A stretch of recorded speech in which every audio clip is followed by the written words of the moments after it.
the Warrior Cats fandom, there are a lot of characters who have a bad reputation for no reason whatsoever. One of these characters, in my opinion, is Hawkheart, who is slandered as a murderer when he was only trying to defend his clan and herb store, which would have enabled them to last through sickness and the winter. But the subject for today's video is not Hawkheart. Instead, it is Jessy. Jessy has been called a homewrecker who deliberately tried to split up Bramblestar and Squirrelflight. Is this true, or has she been defamed, just like Hawkheart? Before we get started, if you are new to this channel, please think about subscribing. I regularly post both Wings of Fire and Warrior Cats content, so you'll never be bored. And to my current subscribers, thank you so much for supporting me. I wouldn't have gotten here without y'all. Let's start with the fans' perception of Jessy. Jessy's first and only appearance was in Bramblestar Storm. Just before Bramblestar Storm was The Last Hope, the finale for Omen and the Stars. In The Last Hope, Bramblestar became the leader of ThunderClan. He then made Squirrelflight, his ex-mate, his deputy. This was a sign of reconciliation between them, as Squirrelflight had lied about the identity of his kids and they had broken up. A lot of fans found him choosing her to be his deputy to be an obvious indication that the relationship was not over, as if Bramblestar trusted her enough to make her deputy, he likely trusted her enough to become mates again. In the minds of some fans, it already happened. Because a lot of fans perceived Bramble Squirrel as still being together when Jessy joined the clan, her flirting with Bramblestar made her appear to be a homewrecker to them, as Bramblestar was still with Squirrelflight. But the truth is, the two of them were not together, or they at least were still on break. Jessy is also made to be a pretty one-dimensional character by the fandom. She only flirts with Bramblestar and is otherwise very shallow and exists only to flirt with him. However, she actually does have some character traits. So let's dive into the text and see them. We first meet Jessy and her group of kitty pets when one of them is stuck in the mud. Bramblestar comes to offer help, however Jessy denies it.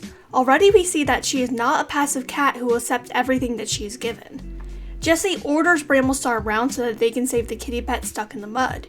She takes Bramblestar's offer of housing for the kitty pets and orders the kitty pets to comply. Jessy here is seen to be a strong leader.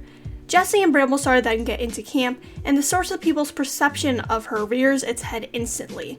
When Squirrelflight points out that he risked his clanmates' lives in order to retrieve a wet two-leg pelt, the entire reason he went on patrol and found Jessy, Jessy steps in to defend him, saying that Bramblestar was rather brave to do so.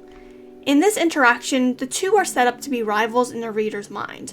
Them being rivals will continue throughout the book. Despite them being rivals, the two are actually very similar. They are both very fierce, opinionated, and are good leaders. Perhaps their similarities are part of why they hate each other so much. Squirrelflight's initial dislike is likely not because of their clashing personalities, or her being a kitty pet like the book recommends, but the general stress of the situation she is in. Her father has recently died and now she became deputy. Now a storm happened and she's trying to keep everything afloat. And now she has a new cat to worry about, one who seems to challenge her decisions despite being inexperienced in the wild. And Bramblestar, her leader, who supposedly trusts her, is taking her side. Beyond this initial reaction, we shockingly don't really get many interactions between the two. Squirrelflight barely even comments on Jessy, besides asking if she's really experienced enough to be involved with battle patrols. Them being bitter rivals throughout the book is mainly fandom invention, and the result of Jessy's being prioritized in Bramblestar's POV, and fans' preconceived notions of Bramble Squirrel. Jessy proved herself to be a valuable addition to the clan. She's inventive. She comes up with ideas to remove a bridge blocking the river, and creates a battle plan to keep a few other kitty pets from invading the territory. Jessy begins to fit into clan life perhaps too well. She is too perfect for a kitty pet who just joined the clans, even more perfect than Firestar. This is obviously meant to contrast her with Squirrelflight, a wildcat who seems to be struggling right now. Bramblestar also takes an interest in Jessy. He constantly compliments her, calling her a fast learner and very clever. The two often banter, with Jessy calling him Wildcat and them having the inside joke, not bad for a wildcat / kitty pet. This is obviously meant to hint at a growing mutual attraction. The key turning point for the relationship is to raid on the Badgers in ShadowClan. There, Bramblestar and Jessy work in a pair to take down the Badgers. Jessy comes up with a plan to lure one of them into a river, and they both help to execute it. After this happens, Squirrelflight takes notice of Bramblestar and Jessy's relationship.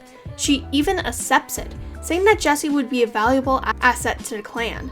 The two reconcile, and Bramblestar admits that he misses Hollyleaf, the first time that he's allowed himself to think of her death.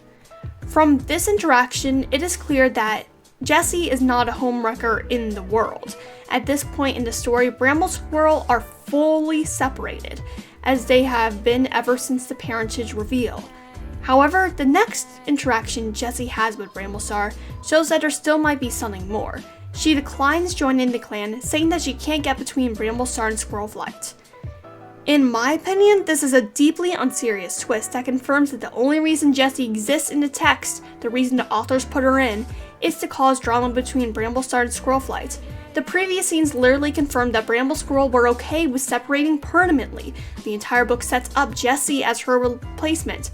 However, now they chicken out and say that Bramble really still loves Squirrel, even though he spent a lot of the book critiquing everything she did. It also doesn't fit in well with what we know about what Jessy knows.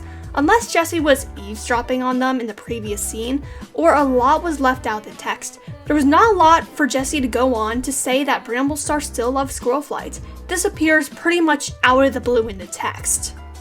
Editor Rogan here. I decided to go back to my PDF copy of Bramblestar Storm in order to make sure I got the events right, and I did. Here's all the scenes that come between Bramblestar and Squirrelflight talking about being okay with breaking up, and Jessy breaking up with Bramblestar. Number 1, they have the scene talking about breaking up, and Squirrelflight says she's okay with Jessy. Number 2, they have a ceremony for a bunch of apprentices who need to become warriors, and also Graystripe and Miley who are becoming elders. 3, the next day they take Minty back to the Two-Light Place. 4, Jessy says she also wants to go to the Two-Light Place so she doesn't go between Squirrelflight and Bramblestar. Now, there's pretty much no time for her to figure out that Bramblestar and Squirrelflight are together unless she was eavesdropping, or unless another cat told her, which is a conspiracy theory which I am not willing to dive into. It's literally just cat books, it's not that deep, Rogan, stop thinking about it. So is Jessy a homewrecker? To answer this question, some would refer to the philosophy of the purpose of a system is what it does. If you purchase an orange crusher and you put apples in there, congratulations, that is now an apple crusher. Applying that to this situation, if not for the ham-fisted breakup scene, Jessy absolutely would have split up Squirrelflight and Bramblestar, so yes, she is a homewrecker. But on the other paw, she was not aware of Bramble Squirrel still being a possibility until late in their relationship. When she somehow learned that it could be, she backed off instantly without being told to, and even left the clan despite her love for adventures to not get between them. She did not mean to hurt any cat, or break up anything. In fact, she sort of did the opposite, and was a wingwoman for the renewed Bramble Squirrel relationship, as she was the first to tell Bramblestar that Squirrelflight was still into him.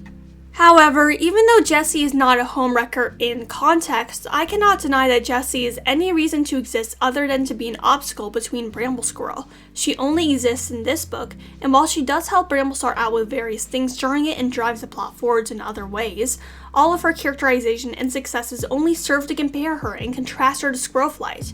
She is pretty much the same character, I have to admit. Her constant successes make her to be a worthy challenger to Squirrelflight, who has many failures in this book. Jessy also fails to appear outside of Bramblestar's Storm, where she could serve an alternate purpose other than to break up Bramblestar and Squirrelflight, which would prove that she is some, purpose outside of her breaking up the relationship. However, she does not reappear, when she could have reappeared when Velvet and the other kitty pets joined ThunderClan in A Vision of Shadows. Of course, the Errands constantly forget about characters, so that may have been a reason why they did not bring her back. Though Jessy's primary function in the text is to cause tension in Squirrelflight and Bramblestar's relationship, she did not deliberately try to cause that stress in the text. She was under the assumption that the two were on a break, which they were. Once she learned that she was making Squirrelflight uncomfortable, she immediately stepped back. But what is your opinion on Jessy? Is she a homewrecker? Is she not? Is it just the Errands inserting a character for a purpose? Just comment down below on your opinion. If you like this video, feel free to subscribe. I make Wings of Fire and the Warrior Cats videos pretty often, and your support would mean a lot to me. And to those who are already subscribed, thank you for your continued support. I wouldn't have gotten here without y'all. Peace, Rogan out.